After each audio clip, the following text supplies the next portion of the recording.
تو کچھ نہ کچھ تحفہ لایا کرو، ہے نا؟ یہاں تک کہ کوئی چیز تمہیں نہ ملے تو جہاں گئے تھے وہاں کا پتھر بھی لے کر کے آ کے گھر والوں کو پیش کرو، تو یہ تو تحفے کی بات ہے۔ تو اب حضور سفر میں جائیں اور تحفے لے کر نہ آئیں، یہ کیسے ممکن ہو سکتا ہے؟ تو جتنا بڑا سفر تھا خدا کی قسم اتنا بڑا تحفہ بھی لے کر گیا۔ آپ اندازہ لگائیے، سفر آرڈینری نہیں تھا، بڑا سفر تھا، تو سفر کے تحفے بھی لے کر کے آئے۔ سب سے پہلے میں آپ کو تحفے کے بارے میں بتا دوں تاکہ آپ اس کی عظمتوں کو سمجھیں۔ یہ مشکاہ شریف کی حدیث ہے، آقا کریم صلی اللہ علیہ وسلم نے ارشاد فرمایا، تہادو فإن الہدیۃ تذہب الضغائن۔ آقا کریم صلی اللہ علیہ وسلم نے ارشاد فرمایا، باہم تحفے دیا کرو کیونکہ تحفہ عداوت کو دور کرتا ہے۔ یہ حضور کی حدیث ہے۔ اگر کوئی چاہے کہ دل کی عداوت دور ہو جائے تو تحفہ دیا کرو۔ پھر آگے آقا کریم صلی اللہ علیہ وسلم نے ارشاد فرمایا، باہم تحفے دیا کرو کیونکہ تحفہ سینے کا کینہ دور کرتا ہے، اور پڑوسن اپنی پڑوسن کے ہدیے کو معمولی نہ سمجھے، خواہ بکری کا کھر کا ایک حصہ ہی کیوں نہ ہو۔ پڑوسیوں کو بھی ایک دوسرے کو ہدیہ، گھر میں کچھ بنا ہے دے دیا کرو، بلکہ حدیث شریف کے اندر ہے کہ جب تم گھر میں سالن بناؤ تو شوربہ زیادہ بناؤ اور اس میں سے کچھ حصہ اپنے پڑوسی کو بھیج دیا کرو۔ ایک اور حدیث شریف آپ سماعت فرمائیں۔ آقا کریم صلی اللہ علیہ وسلم نے ارشاد فرمایا، صلاۃ لا ترد الوسائد والدہن واللبن۔ آقا کریم صلی اللہ علیہ وسلم نے فرمایا، تین چیزیں واپس نہیں کی جانی چاہیے، یعنی اگر کوئی دے تو تین چیزوں کو واپس نہیں کرنا چاہیے، تکیہ، تیل اور دودھ۔ جیسے ہم لوگ ہیں، کہیں جاتے ہیں بیٹھے ہوتے ہیں تو لوگ پیچھے لا کے تکیہ رکھ دیتے ہیں، انکار نہیں کرنا چاہیے۔ کہیں پہنچے کسی نے دودھ پیش کر دیا، انکار نہیں کرنا چاہیے۔ کہیں کسی نے تیل پیش کر دیا، لائیے تیل لگا دیتے ہیں، انکار نہیں کرنا چاہیے۔ یہ بھی مشکاہ شریف کی حدیث ہے۔ اسی طریقے سے آقا کریم صلی اللہ علیہ وسلم نے ارشاد فرمایا، جب تم میں سے کسی شخص کو خوشبو پیش کی جائے تو وہ اسے واپس نہ کرے، کیونکہ وہ جنت سے آئی ہے۔ یہ حدیث شریف ہے، فَإِنَّهُ خَرَجَ مِنَ الْجَنَّةِ، یہ حضور صلی اللہ علیہ وسلم۔ ہاں، یہاں ایک چھوٹی سی بات عرض کر دوں، آج کل جو مارکیٹ میں آرڈینری خوشبو ملتی ہے نا، وہ بیمار کر دیتی ہے۔ بسا اوقات تو یہ سینٹ جو ہوتا ہے نا، یہ خوشبو نہیں، سینٹ ہے، اس میں ایسی پوزیشن ہوتی ہے، کبھی لگاتے ہیں تو آواز چلی جاتی ہے، کبھی سر کا درد بڑھ جاتا ہے۔ تو جب کبھی کسی کو خوشبو پیش کی جائے تو اس چیز کا خیال رکھا جائے کہ خوشبو اچھی ہو، تاکہ اس خوشبو سے اس کو نقصان کی بجائے اس کی طبیعت کے اندر فرحت محسوس ہو۔ میرے پیارے آقا صلی اللہ تعالی علیہ وسلم کے پیارے دیوانوں، یہ تحفے کے حوالے سے، ہدیے کے حوالے سے میں نے آپ کی سماعتوں کے حوالے کچھ باتیں کی۔ مبلغین، طلبہ خاص طور پر اس چیز کو ذہن کے اندر رکھیں، ایک دور تھا ہمارا، اور خاص طور پر اس میں ایکسپرٹ ہمارے ساتھی الحاج خالد رضوی صاحب تھے، آج بھی ہمارے ساتھی صادق رضوی صاحب وغیرہ، یہ سب اس چیز کے کسی حد تک عادی ہیں کہ کچھ نہ کچھ جو ہے وہ عطر کی چھوٹی چھوٹی بوتلیں رکھتے ہیں، اور کوئی ملا تو اسے دے دیا، آپ کیسے ہیں، لیجئے قبول فرمائیے۔ اور مجھے بھی اپنی زندگی کا وہ دور یاد ہے۔ ابھی میں الحمدللہ افریقہ کے دورے پر تھا، کل ہی میں حاضر ہوا ہوں 3 ملکوں کا دورہ کر کے۔ تو مجھے وہاں بوٹسوانا میں جہاں میں پہلی بار گیا تھا، ایک صاحب مجھے ملے، بولے حضرت آپ نے مجھے جوانی کے اندر، میں جب جوان تھا نا، تب آپ نے مجھے ایک عطر کی بوتل جو ہے نا تحفے میں دی تھی، مجھے آج بھی یاد ہے۔ تو مجھے حیرت ہوئی۔ اسی طرح ایک صاحب مجھے مدینہ منورہ میں ملے، تو انہوں نے کہا مجھے پہچانے؟ میں نے کہا نہیں۔ تو بولے آپ محراب تہجد میں مسجد نبوی شریف کے مجھے ایک قلم عطا فرمایا تھا جس میں گنبد خضرا بنا ہوا تھا۔ میں اکثر کہا کرتا ہوں، لینے والے کو دینے والا یاد ضرور رہتا ہے، اور یہ تحفہ دل کی کدورتوں کو دور کرتا ہے۔ اور آج ہماری پوزیشن یہ ہو گئی کہ ہم لینا تو جانتے ہیں، دینا نہیں جانتے۔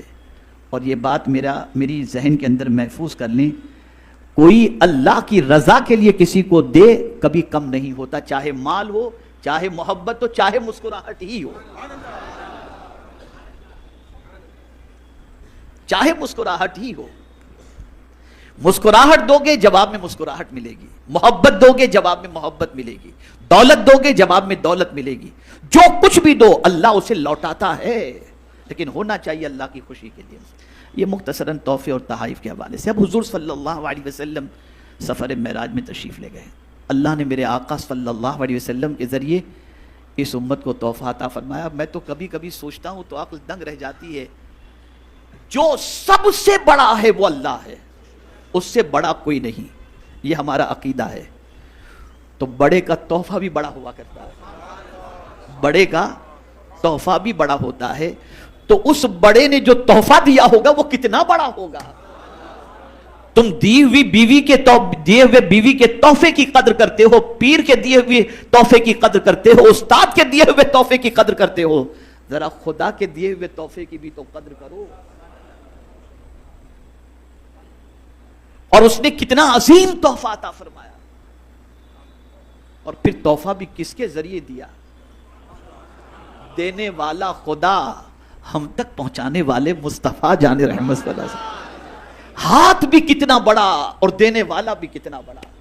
اسی لیے اعلیٰ حضرت عظیم البرکت امام عشق و محبت کہتے ہیں لا ورب العرش, جس کو جو ملا ان سے ملا, بڑھتی ہے کونین میں نعمت رسول اللہ کی. جو لوگ یہ کہتے ہیں کہ معاذ اللہ حضور صلی اللہ علیہ وسلم کسی کو کچھ نہیں دے سکتے, ڈائریکٹ خدا سے لینا چاہیے. ذرا بتاؤ, نماز ڈائریکٹ خدا نے تم کو دی یا حضور کے واسطے سے دی؟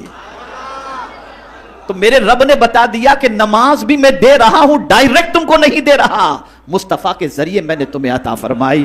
اس لیے کچھ بھی لینا ہو تو در مصطفیٰ سے لو. تو حضور نے بھی فرما دیا کہ دیکھو مجھ سے میں دے تو رہا ہوں, لیکن مجھے کہاں سے آ رہا ہے یہ بھی تم کو پتہ بتا دوں. تو فرماتے ہیں انما انا قاسم واللہ یعطی, میرا رب مجھے عطا کرنے والا ہے, وہی عطا کرنے والا ہے اور میں ہی تقسیم کرنے والا ہوں.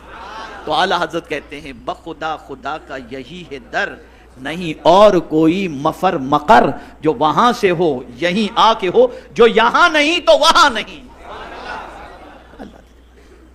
میں آج سمجھانا یہ چاہتا ہوں کہ کون دیا ہے تحفہ؟ اللہ نے دیا. کس کے واسطے سے دیا؟ حضور صلی اللہ علیہ وسلم کے واسطے سے. تحفہ بھی کتنا بڑا, کتنا بڑا تحفہ. اب میں آپ کو وہ تحفے بتا دوں, تھوڑی سی تحفوں کی فضیلت بتا دوں, تاکہ آپ ان تحفوں کی, اور ہم سب, آپ صرف نہیں ہم سب اس تحفوں کی قدر کریں. آقا کریم صلی اللہ تعالی علیہ وسلم کے حوالے سے جو تحفے کا ذکر ہے, تو حضرت عبداللہ رضی اللہ تعالیٰ عنہ فرماتے ہیں کہ جب رسول اللہ صلی اللہ علیہ وسلم کو معراج کے لیے لے جایا گیا تو حضور صلی اللہ علیہ وسلم کو سدرۃ المنتہا تک پہنچایا گیا, جو چھٹے آسمان میں واقع ہے. زمین سے اوپر چڑھنے والی چیز اور اوپر سے نیچے آنے والی چیز یہاں آ کر کے رک جاتی ہے. سدرۃ المنتہا یہ ایک بیر کا درخت ہے, اس سے اس طرف مخلوق ہے اور اس کے اس طرف اللہ کے جلوے ہی جلوے ہیں. یہاں تک تو مخلوق ہے, سدرا کے آگے کسی کے جانے کی طاقت ہے ہی نہیں. یہ اینڈ ہے پوری مخلوق کا. میرے آقا آپ کی عظمتوں پر قربان, جہاں کوئی نہیں پہنچ سکا وہاں حضور پہنچ رہے ہیں. آگے حضور تشریف لے.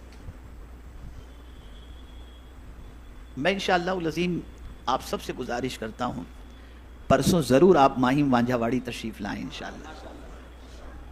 میں آج اس لیے سفر معراج کے بارے میں کچھ نہیں کہہ رہا کہ انشاءاللہ وہاں آئیں گے تو زندگی میں شاید کبھی ایسی باتیں آپ نے سنی ہوں. میں مطلب کوئی مبالغے کے طور پر نہیں کہتا, لیکن میں نے جو ابھی سفر میں نے اپنے حساب سے جو سیکھا ہے اور پڑھا ہے اور جو مطالعہ کیا ہے اور جو سنا ہے, اس سے میں یہ کہہ سکتا ہوں کہ شاید کہ بہت ساری مفید باتیں انشاءاللہ آپ کو سننے کو ملیں گی. تو ضرور شب معراج آپ وانجھا واڑی مسجد تشریف لائیں انشاءاللہ, جہاں مولانا انصار صاحب امامت فرماتے ہیں. میں نے اس مرتبہ تاریخ ان کو دے رکھی ہے, ورنہ یہ سب شب معراج ہمیشہ الحمدللہ بھیونڈی میں ہم, لیکن بھیونڈی میں چونکہ 30 تاریخ کو بھی ہیں 7 تاریخ کو بھی ہیں, تو میں نے سوچا اب ان کو تھوڑا سا وہ کر کے ادھر دے دیتا ہوں, تاکہ یہاں بھی ماہم کے ہمارے بزرگ قطب کوکن حضور مختوم ماہیم علیہ الرحمہ کا فیض اور ان کی بارگاہ کی حاضری بھی بڑی رات کو نصیب ہو جائے. تو آپ ضرور تشریف لائیں. تو عرض یہ کر رہا تھا کہ میرے پیارے آقا صلی اللہ علیہ وسلم کے پیارے دیوانوں, آقا کریم صلی اللہ علیہ وسلم وہاں تک گئے، ایک نقطہ عرض کر دوں ایمان تازہ ہو جائے گا، جہاں تک کوئی نور بھی نہیں جا سکتا، اس لیے کہ سید الملائکہ حضرت جبریل ہیں اور فرشتہ نور سے بنا ہے، تو نور سے بنا ہوا فرشتہ، اور فرشتوں میں بھی جو سید الملائکہ، اس کی بھی طاقت نہیں کہ وہ آگے جا سکے۔ اب تم کیا کہو گے، حضور کو نور کہو گے یا بشر کہو گے؟ کیا کہو گے؟ ارے وہ نور میں ایسے نور کے ان کے جیسا کوئی نور نہیں، اور بشر میں ایسے بشر کے ان کے جیسا کوئی بشر نہیں۔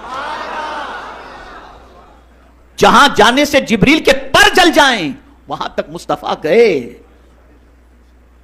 جہاں تک حضور گئے کوئی نہیں جا سکتا، کوئی نہیں جا سکتا۔ تو از یہ کر رہا تھا کہ ساری چیزیں سدرۃ المنتہا تک رک جاتی ہیں، لیکن حضور صلی اللہ علیہ وسلم کو اس سے آگے لے جایا جاتا ہے، اور قرآن کہتا ہے اذ یغشی سدرۃ ما یغشی، جب سدرہ پر چھا رہا تھا جو چھا رہا تھا۔ راوی نے بیان کیا کہ رسول اعظم صلی اللہ علیہ وسلم کو اس رات میں 3 تحفے عطا کیے گئے۔ کتنے تحفے؟ بولیے 3 تحفے۔ ایک پر تو زور دیا جاتا ہے اور 2 کی طرف توجہ ہی نہیں ہے۔ 3 تحفے عطا کیے گئے، اور ایک روایت میں 4 تحفے بھی ہیں۔ تو ایک تحفہ تو یہ ہے جو چوتھا تحفہ ہے، جس کے حوالے سے کہ اسی رات امت محمدیہ کو صلی اللہ علیہ وسلم ایک عظیم تحفہ ملا کہ فرشتے نے رسول اعظم صلی اللہ علیہ وسلم سے عرض کیا، یہ پہلا تحفہ، جو شخص نیکی کا ارادہ کرے، غور سے سنیے گا، جو شخص نیکی کا ارادہ کرے، پتہ چلا کہ جب بھی ارادہ کرو تو نیکی ہی کا ارادہ کرو، گناہ کا نہیں۔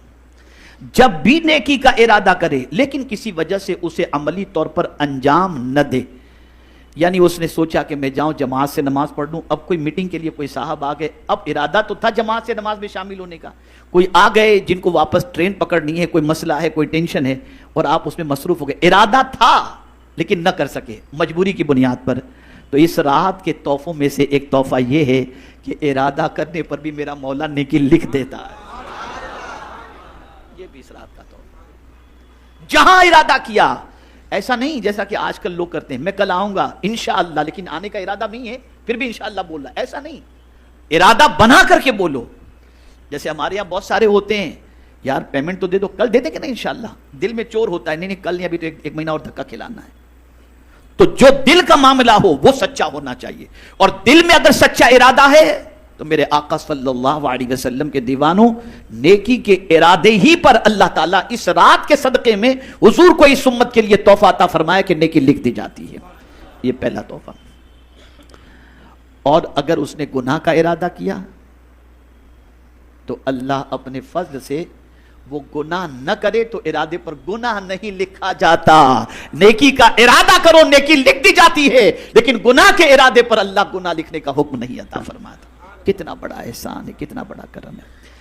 اب اس کے بعد نماز کی طرف آئیے کہ اس رات یعنی شب معراج اللہ کے رسول صلی اللہ علیہ وسلم کو 5 وقت کی نماز کا تحفہ عطا کیا گیا۔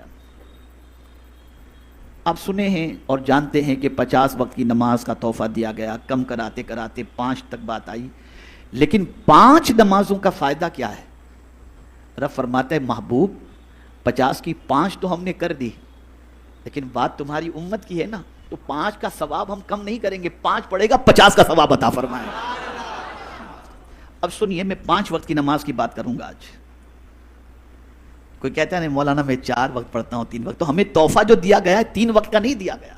سمجھانا جو چاہتا ہوں، ہماری بات یہیں تک ہوتی ہے، نماز کا تحفہ دیا گیا، یہاں بات یہ ہے کہ 5 وقت کی نماز کا تحفہ دیا گیا، 1 وقت کی نماز کا نہیں دیا گیا کہ تم خالی جمعہ پڑھو، نہیں، 5 وقت کی نماز کا تحفہ دیا گیا۔ اور میرے پیارے آقا صلی اللہ تعالی علیہ وسلم کے پیارے دیوانوں، یہ 5 وقت کی نماز کے حوالے سے میں آپ کو سمجھا دوں کہ رسول اعظم صلی اللہ علیہ وسلم نے 5 وقت کی نماز کے بارے میں کیا فرمایا۔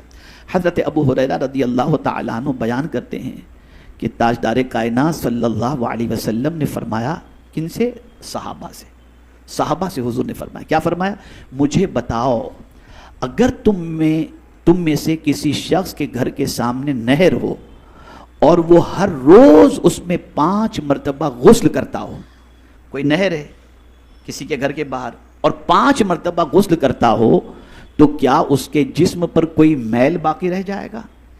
صحابہ نے عرض کیا اس کے جسم پر کوئی میل باقی نہیں رہے گی.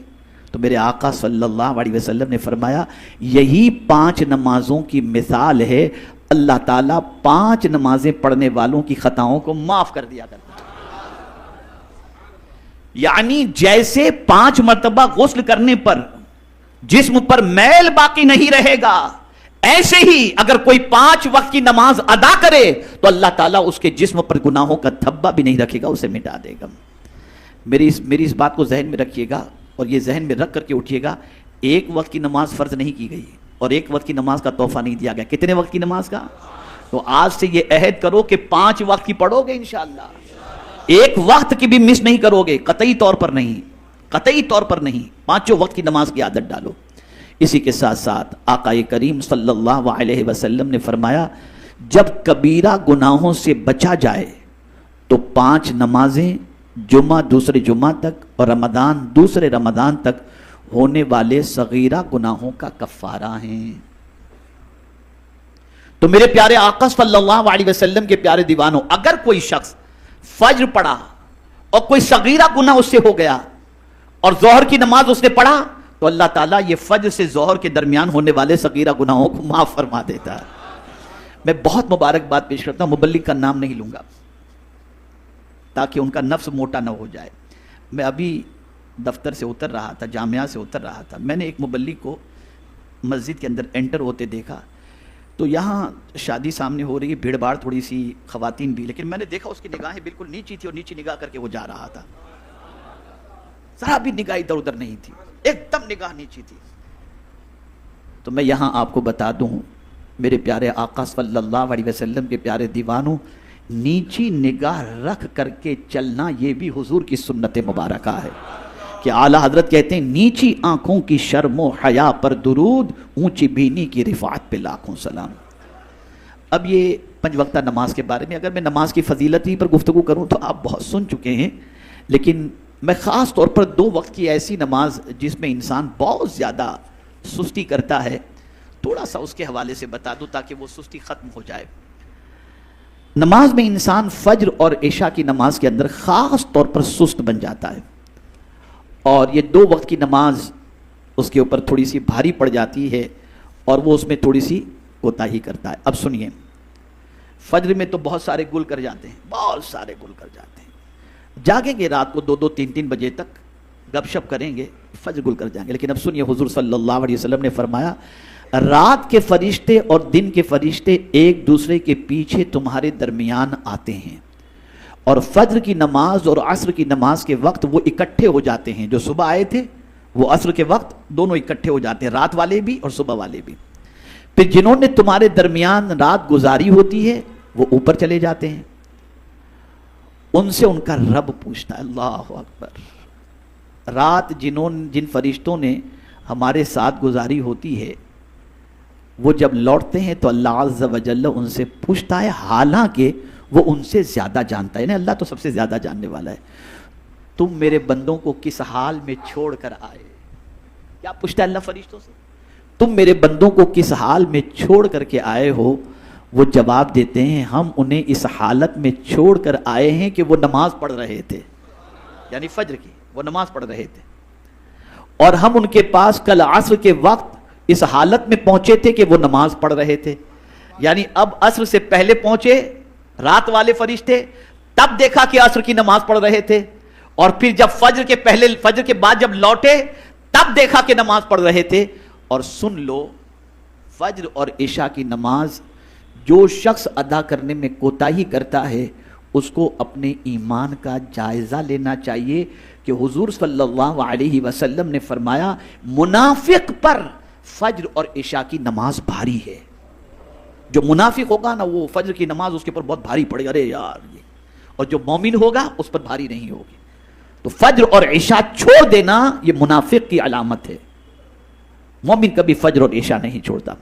میرے پیارے آقا صلی اللہ تعالی علیہ وسلم کے پیارے دیوانوں، رسول اعظم صلی اللہ علیہ وسلم نے فرمایا جو سورج نکلنے سے پہلے اور اس کے غروب سے پہلے نماز پڑھتا ہے وہ ہرگز آگ میں داخل نہیں ہوگا، یعنی فجر اور عشاء پڑھنے والا ہرگز داخل نہیں ہوگا جہنم کے اندر۔ یہ رسول اعظم صلی اللہ تعالی علیہ وسلم کا ارشاد گرامی ہے۔ اب آئیے دوسرے تحفے کی طرف میں آپ کی توجہ کو مبذول کراؤں۔ رسول اعظم صلی اللہ علیہ وسلم کو اللہ نے شب معراج دوسرا تحفہ جو عطا فرمایا وہ سورہ بقرہ کی آخری 2 آیتیں ہیں۔ کیا ہے؟ بولیے، سورہ بقرہ کی آخری 2 آیتیں۔ اب یہ دونوں آیتوں کی فضیلت بھی آپ سماعت فرما لیں۔ حضرت ابو مسعود رضی اللہ تعالیٰ عنہ نے بیان کیا، یہ بخاری شریف کی حدیث ہے، کہ رسول اعظم صلی اللہ علیہ وسلم نے ارشاد فرمایا، بہت غور سے سنیے گا، آقا کریم صلی اللہ علیہ وسلم نے ارشاد فرمایا جس نے سورہ بقرہ کی 2 آخری آیتیں رات میں پڑھ لیں وہ اسے ہر آفت سے بچانے کے لیے کافی ہو جائیں گے۔ ہر آفت، پھر وہ کسی بھی قسم کی آفت ہو، ہر آفت سے بچانے کے لیے کافی ہو جائیں گی۔ تحدیث نعمت کی خاطر میں اپنا معمول بتا دوں، الحمدللہ صرف ترغیب کے لیے بتا رہا ہوں، کوئی میں بہت بڑا عامل ہوں یہ بتانا مقصود نہیں۔ کبھی کبھی ایسا ہوتا ہے کہ آدمی سن کر کے سوچتا ہے کہ چلو میں بھی کروں، اس لیے کہ آدمی کے اندر چوری کی فطرت ہے۔ حکما فرماتے ہیں آدمی فطرتاً چور ہے۔ آپ سوچیں گے چور تو چور سے وہ جیب کاٹنے والا چور نہیں، چور سے مراد یہ ہے کہ اس میں کسی کی عادت، کسی کی اخلاق، کسی کا علم، کسی کا طریقہ، کسی کا انداز، یہ چوری کرنے کی عادت ہے اس کے اندر۔ اور جو لوگ ہیرو کو اپنا سب کچھ سمجھتے ہیں وہ ان کی عادتوں کو چوری کرتے ہیں، چوری کی عادت ہے۔ اور جو اللہ والوں کو پسند کرتے ہیں وہ ان کی عادتوں کو پسند فرماتے ہیں، تو چوری عادت ہے۔ میں صرف ایک ترغیب کے لیے الحمدللہ بستر پر لیٹ کر آیت الکرسی کے بعد سورہ بقرہ کی آخری آیت، پھر شہید اللہ انہ لا الہ الا ہو یہ آیت، پھر اس کے بعد قل اللہم مالک الملک یہ آیت، اس کے بعد جو ہے سورہ مزمل، اس کے بعد سورہ تکاثر، اور اس کے بعد پھر چاروں قل پڑھ کر کے اس کے بعد الحمدللہ سونے کی عادت ہے۔ اور آپ زندگی میں یہ کر کے دیکھیے، آپ کی رات بڑی پرسکون انشاءاللہ گزرے گی، بہت پرسکون گزرے، اسے عادت میں شامل فرمائیں۔ تو رسول اعظم صلی اللہ علیہ وسلم نے فرمایا جو سورہ بقرہ کی آخری 2 آیتیں رات میں پڑھ لے یہ آیتیں اس کے لیے ہر آفت سے کافی ہیں، ہر آفت سے، اور یہ بخاری شریف کی حدیث ہے۔ اسی کے ساتھ آپ سمجھیں رسول اعظم صلی اللہ علیہ وسلم کی دوسری حدیث یہ بھی بخاری شریف میں ہے۔ حضرت ابن عباس رضی اللہ تعالیٰ عنہ سے روایت ہے کہ جبریل امین علیہ الصلوۃ والسلام نبی اکرم صلی اللہ علیہ وسلم کے پاس بیٹھے ہوئے تھے کہ اچانک انہوں نے اوپر سے ایسی آواز سنی جیسے دروازہ کھلنے کی ہوتی ہے۔ انہوں نے اپنا سر اوپر اٹھایا اور کہا آسمان کا یہ دروازہ آج ہی کھولا گیا ہے، آج سے پہلے کبھی نہیں کھولا گیا۔ یہ جبریل امین حضور صلی اللہ علیہ وسلم سے عرض کرتے ہیں۔ اور یہ بھی بتا دوں آسمان کے بھی دروازے ہیں، کنڈیاں ہیں، اس کو ذہن میں رکھیے گا، کھٹکھٹا کر آدمی اوپر جا سکتا ہے، یعنی فرشتے بھی جب جاتے ہیں تو آسمان کے دروازے پر جو ہے نا ٹھوکنا پڑتا ہے، کھٹکھٹانا پڑتا ہے، پھر اندر سے پوچھا جاتا ہے، پھر جواب دیا جاتا ہے، پھر دروازہ کھلتا ہے۔ اس کو ذہن میں رکھیے، انشاءاللہ اس پر بھی گفتگو شب معراج میں ہوگی انشاءاللہ العظیم۔ تو اس سے ایک فرشتہ اترا، حضرت جبریل امین علیہ الصلوۃ والتسلیم کہتے ہیں کہ اس سے پہلے یہ دروازہ نہیں کھلا تھا، پہلی بار یہ آسمان کا دروازہ کھلا، ایک فرشتہ اترا۔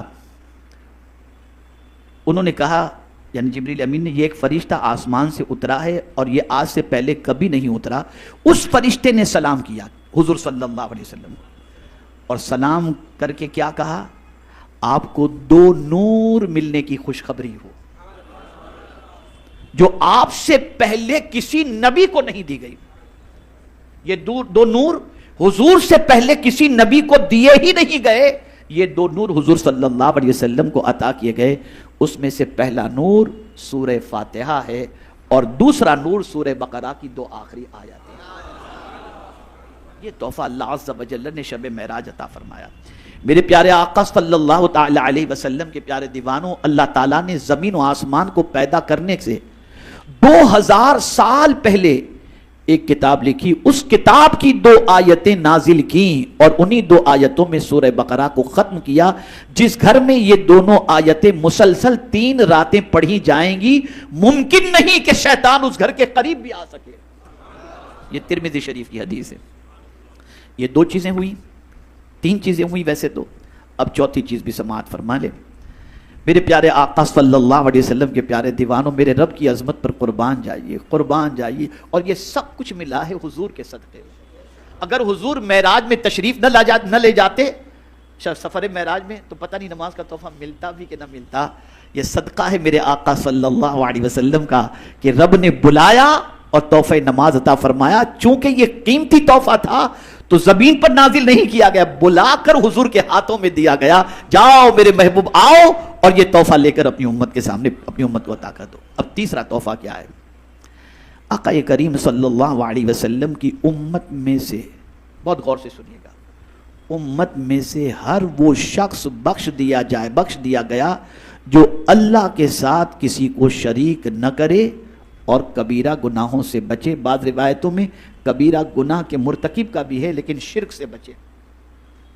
شرک اتنا بڑا گناہ ہے کہ یہ کبھی معاف نہیں ہوتا۔ ان اللہ لا یغفر ان یشرک بہ ویغفر ما دون ذلک لمن یشاء۔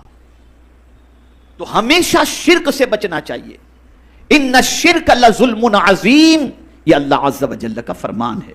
میرے پیارے آقا صلی اللہ تعالی علیہ وسلم کے پیارے دیوانوں، اپنے گناہ کبیرہ جو کچھ بھی آج تک ہو چکے ہیں، اللہ عز و جل شرک سے بچنے والے گناہ کبیرہ کے مرتکب کو بھی شب معراج دعا کی وجہ سے، توبہ کی وجہ سے، استغفار کی وجہ سے معاف فرما دے گا، یا پھر اگر اس کا خاتمہ ایمان پر ہوا تو اس کو سزائیں دے کر بھی آخر میں اس کو جنت میں داخل فرما دے گا۔ یعنی آخر میں اس کی آخرت میں معافی ہے، معاف کر دیا جائے گا، ہمیشہ وہ جنت میں نہیں رہے گا۔ تو میرے پیارے آقا صلی اللہ علیہ وسلم کے پیارے دیوانوں، یہ تحفے اللہ تعالیٰ نے شب معراج میرے آقا صلی اللہ علیہ وسلم کے واسطے سے ہمیں عطا فرمائے یہ تحفے، تو ہمیں ان تحفوں کی قدر کرنی چاہیے۔ خوش نصیب ہے وہ بندہ جو اللہ کی طرف سے ملنے والے تحفے کی قدر کرے۔ اللہ اکبر۔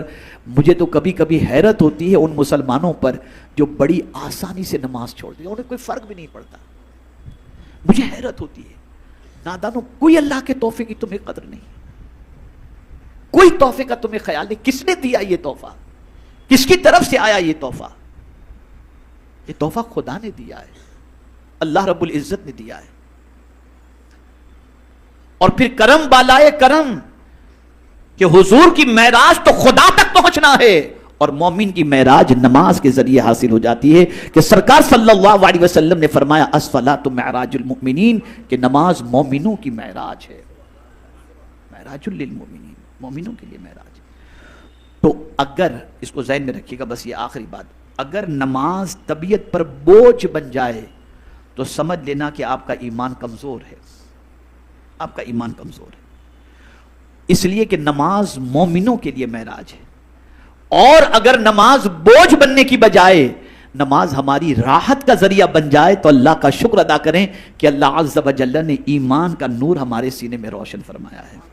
اور نماز مومنوں کی معراج، کیا قربان جائیے، میں حدیث کے اس تیور کو دیکھتا ہوں تو عقل دنگ رہ جاتی ہے۔ ان لوگوں کے لیے معراج نہیں ہے جو کہتے ہیں حضور سے مانگنا شرک ہے، ان لوگوں کے لیے نہیں ہے۔